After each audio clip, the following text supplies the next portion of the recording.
Hello दोस्तों, लखनऊ का दिसंबर महीने का आखिरी हफ्ता था। शादी ब्याह के मौसम की रौनक पूरे शहर को जगमगा रही थी। सड़कों पर सजी बत्तियां, हर मोहल्ले में डीजे की धुनें और पंडालों से उठती पकवानों की खुशबू। ऐसा लगता था जैसे पूरा शहर जश्न मना रहा हो। ठीक उसी वक्त एक गली के नुक्कड़ पर एक 12-13 साल का लड़का फटे पुराने स्वेटर में बैठा था। उसके पैरों में टूटी हुई चप्पलें थी, आंखों में धूल और उम्मीद का अजीब सा मेल। नाम था उसका राजू। राजू कोई आम बच्चा नहीं था, वो उन बच्चों में से था जिन्हें जिंदगी ने बहुत कम उम्र में बहुत कुछ दिखा दिया होता है। हर शाम जब शहर के किसी कोने में बैंड बाजा बजता, राजू चुपचाप एक टीन के डिब्बे में अपनी छोटी बहन की दवाइयां रखता और निकल पड़ता, एक नई शादी की तलाश में। उस रात भी कुछ ऐसा ही हुआ। शहर के बटलर पैलेस रोड पर एक हाई प्रोफाइल शादी हो रही थी। लाइटें तेज थी, गाड़ियां चमचमा रही थी और गेस्ट महंगे सूट, गहनों और इत्र की भीड़ में डूबे हुए थे। पंडाल के पीछे एक कोना था जहां हलवाई गरम गरम पूरियां तल रहे थे। उधर ही एक झलक में राजू दिखा। धीरे धीरे भीड़ में सबसे बचते हुए उसने एक खाली प्लेट उठाई। हलवाई की नजर बचाकर कुछ पूरियां, चने की सब्जी और एक गुलाब जामुन प्लेट में डाला और जैसे ही मौका मिला वो भाग पड़ा। ओए रुक जा, हलवाई चिल्लाया, लेकिन राजू तेज था। भीड़ में ऐसे गायब हो गया जैसे वो कभी था ही नहीं। कुछ लोग वीडियो बना रहे थे, कुछ हंस रहे थे। आजकल के बच्चे देखो तो सही, शादी से खाना चुरा रहे हैं। कोई बोला चोर है। इन जैसे ही लोगों की वजह से सब खराब होता है।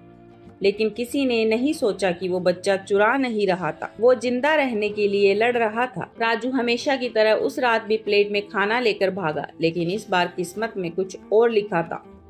वहीं शादी में एक महिला खड़ी थी, निशा वर्मा, एक जानी मानी एनजीओ कार्यकर्ता। अचानक उसकी नजर राजू पर पड़ी। छोटा सा बच्चा थरथराते हाथों से खाना समेटता और फिर अंधेरे में गुम हो जाता।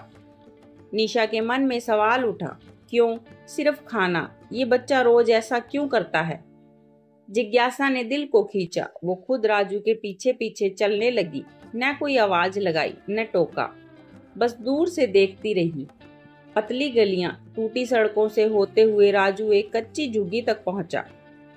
राजू ने दरवाजा खटखटाया। भीतर से एक नाजुक सी आवाज आई, भैया, क्या आज फिर गुलाब जामुन मिला? निशा के पैर जम गए। राजू ने दरवाजा खोला और अंदर चला गया।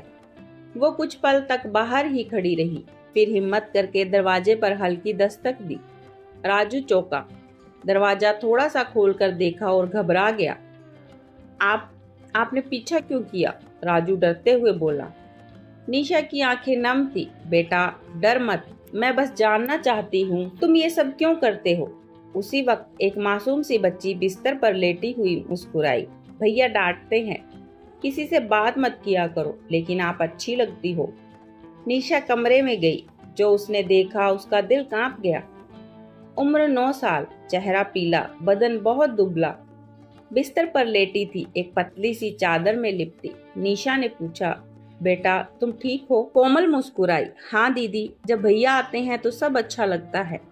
बस वो थक जाते हैं, रोज किसी शादी से खाना लाते हैं, कहते हैं जब मैं ठीक हो जाऊंगी तो हम भी दावत करेंगे। निशा की आंखों से आंसू बह निकले। राजू बोला, माँ पापा 1 साल पहले एक्सीडेंट में मर गए, हम दोनों अकेले रह गए। बहन को ब्लड कैंसर है, दवा के पैसे नहीं हैं। हर डॉक्टर कहता है इलाज महंगा है, लेकिन मेरी दीदी को शादी वाला खाना बहुत अच्छा लगता है, इसलिए मैं रोज किसी न किसी शादी में चला जाता हूँ, खाना ले आता हूँ, कभी भाग जाता हूँ, कभी पिटता हूँ, पर जब कोमल मुस्कुराती है सब दर्द चला जाता है। निशा ने झुककर कोमल का सिर सहलाया। बहन का ऐसा भाई मैंने कभी नहीं देखा। निशा पूरी रात सो नहीं सकी। राजू की आंखों में दिखता डर और कोमल की मुस्कुराहट हर पल उसके जहन में घूम रही थी। एक बच्चा जो खुद भूखा रहता है पर बहन की मुस्कान के लिए रोज अपमान, मार और चोरी का डर झेलता है, क्या उसे मदद नहीं मिलनी चाहिए? अगली सुबह निशा ने राजू और कोमल की पूरी कहानी सोशल मीडिया पर डाली। कल रात एक शादी में एक बच्चा खाना लेकर भागा, मैं उसके पीछे गई। वो किसी चोर के लिए नहीं, अपनी कैंसर पीड़ित बहन के लिए खाना चुराता था। उसकी बहन बिस्तर पर है और उसे सिर्फ शादी का खाना पसंद है। क्या हम इतना भी नहीं दे सकते कि एक बहन की आखिरी इच्छा पूरी हो जाए? राजू अब चोर नहीं था, वो हीरो था। पहली बार उसके साथ सेल्फी ले जा रही थी। लोग उसका नाम जानना चाहते थे। टीवी चैनलों ने इंटरव्यू मांगे, पर राजू बस इतना कहता, मैं कोई हीरो नहीं हूँ, मैं सिर्फ अपनी बहन के लिए लड़ रहा था। 6 महीने बीत गए। कोमल का इलाज सफल रहा। वो अब पहले जैसी बीमार नहीं थी। धीरे धीरे उसके गालों में रंग लौटने लगा और अब बैठकर खिलखिलाने लगी थी। राजू को एक एनजीओ ने गोद ले लिया। अब वो पढ़ाई कर रहा था और साथ ही छोटे बच्चों को भी पढ़ा रहा था। एक दिन एक बड़ी शादी हो रही थी। निशा दीदी ने खास तौर पर राजू और कोमल को बुलाया। राजू ने खुद खाना परोसा, साफ कपड़े, चमकते चेहरे। वो बच्चा जो कभी शादी से भागता था, आज उसी शादी में सबका दिल जीत रहा था। कोमल लाल ड्रेस में आई और बोली, भैया आज हम भी दावत कर रहे हैं ना? राजू ने मुस्कुरा कर कहा, हाँ दीदी, अब हम दूसरों की थाली से नहीं उठाते, अब हम अपनी दावत खुद सजाते हैं। दोस्तों, राजू एक नाम नहीं था, वो उम्मीद था। उसने सिखाया कि मजबूरी कभी चोरी नहीं होती, ये त्याग सबसे बड़ी दौलत होती है और बहन के लिए लड़ने वाला भाई भगवान के सबसे पास होता है। दोस्तों, कहानी अच्छी लगी हो तो वीडियो को लाइक करें, कमेंट करें और चैनल को सब्सक्राइब जरूर करें। धन्यवाद।